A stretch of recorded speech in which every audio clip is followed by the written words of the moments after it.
Hey guys, so this is the finale of Genesis. I'm actually on a beautiful hiking ground. I got my backpack and I'm ready to go, so let's do this.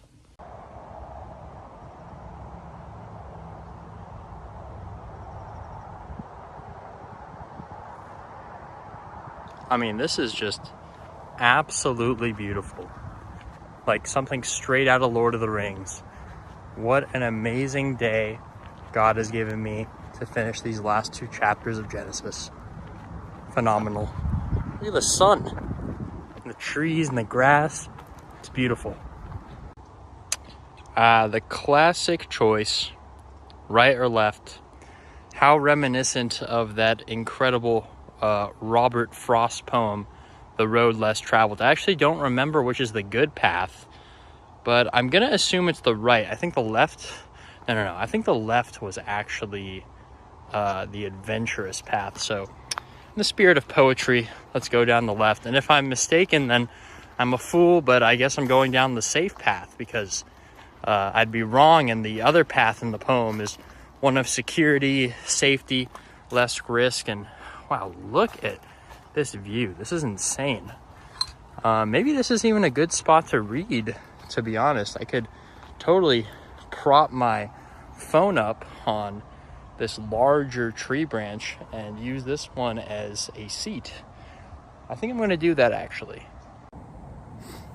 All right, guys, I hope you can hear me. This is going to be the finale of my Genesis Bible readings. It's an absolutely beautiful day, and we actually have 2 chapters to get through. We have Genesis chapter 49 and chapter 50. So I'm going to kind of project my voice so you can hear me, and let's do this. Chapter 49, Jacob blesses his sons. Then Jacob called for his sons and said, "Gather around so I can tell you what will happen to you in days to come. Assemble and listen, sons of Jacob. Listen to your father Israel. Reuben, you are my firstborn, my might, the first sign of my strength, excelling in honor, excelling in power. Turbulent as the waters, you will no longer excel. For you went up onto your father's bed, onto my couch, and defiled it. Simeon and Levi are brothers. Their swords are weapons of violence. Let me not enter their council. Let me not join their assembly.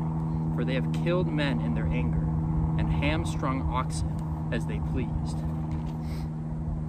Cursed be their anger, so fierce, and their fury so cruel. I will scatter them in Jacob, and disperse them in Israel. Judah, your brothers will praise you. Your hand will be on the neck of your enemies. Your father's sons will bow down to you.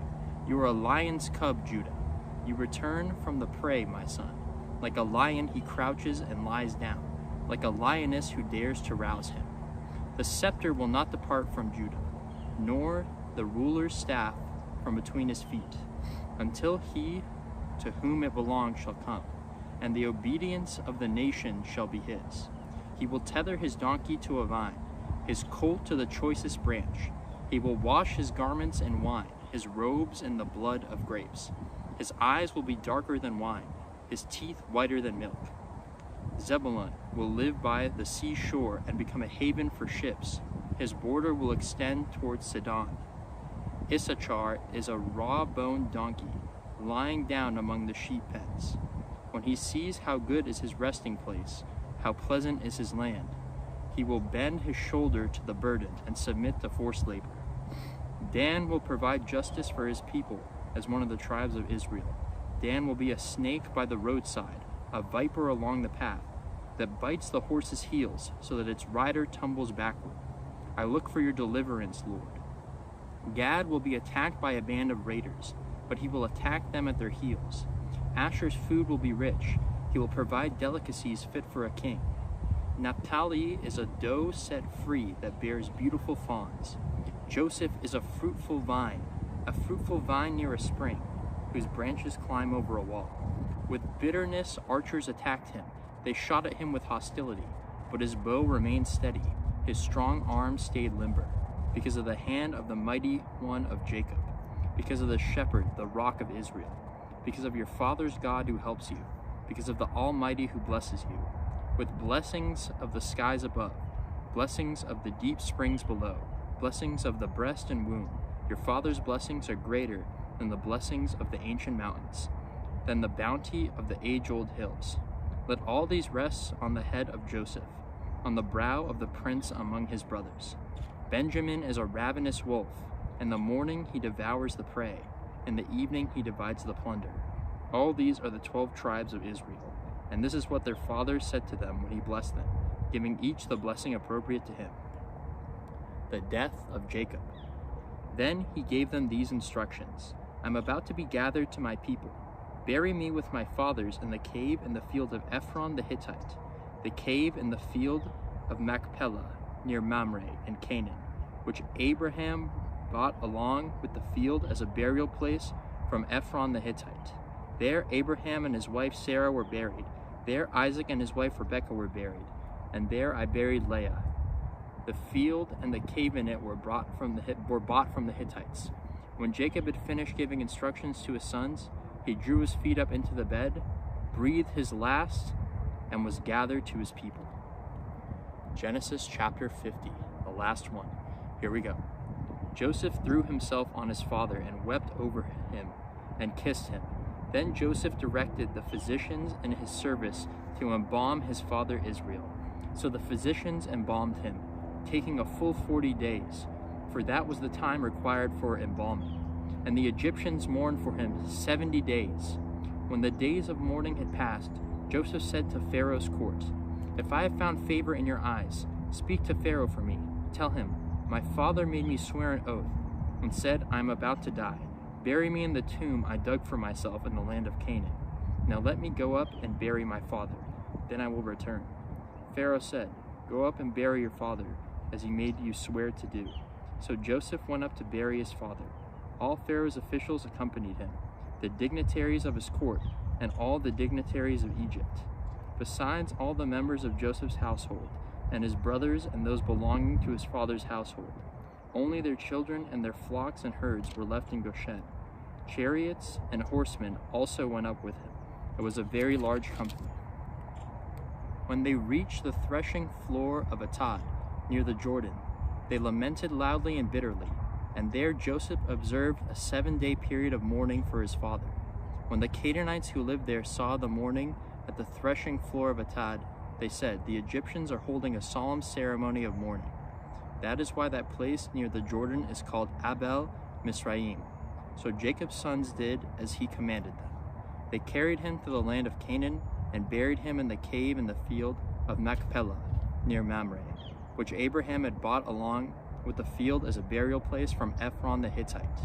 After burying his father, Joseph returned to Egypt, together with his brothers and all the others who had gone with him to bury his father. Jacob reassures his brothers. Joseph reassures his brothers, When Joseph's brothers saw that their father was dead, they said, What if Joseph holds a grudge against us and pays us back for all the wrong things we did to him? So they sent word to Joseph, saying, Your father left these instructions before he died. This is what you are to say to Joseph. I ask you to forgive your brothers the sins and the wrongs they committed in treating you so badly. Now please forgive the sins of the servants of the God of your father. When their message came to him, Joseph wept. His brothers then came in and threw themselves down before him. We are your slaves, they said. But Joseph said to them, Don't be afraid. I am in the place of God.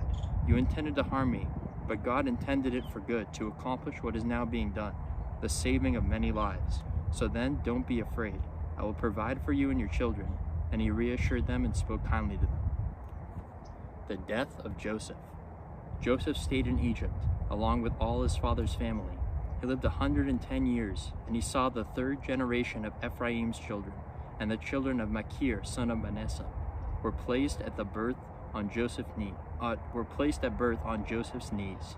Then Joseph said to his brothers, I am about to die, but God will surely come to your aid and take you up out of this land to the land he promised on oath to Abraham, Isaac, and Jacob. And Joseph made the Israelites swear an oath and said, God will surely come to your aid, and then you must carry my bones up from this place. So Joseph died at the age of 110, and after they embalmed him, he was placed in a coffin in Egypt. Wow, thank you very much. I guess that's Genesis done. Wow, this is amazing. Guys, it is such a beautiful day. Let me just kind of show you my surroundings. I guess we have the book of Exodus next. Look at where I'm sitting, what I can see. All these amazing, beautiful things around me. Look at this incredible world God has given us. I mean, this is what it's all about, man. This is what life is about. Coming out here, connecting with the Lord. It just does not get better than this. So, if it's daytime, have a blessed day. If it's nighttime, have a blessed evening/night. And I will see you for Exodus. Bye.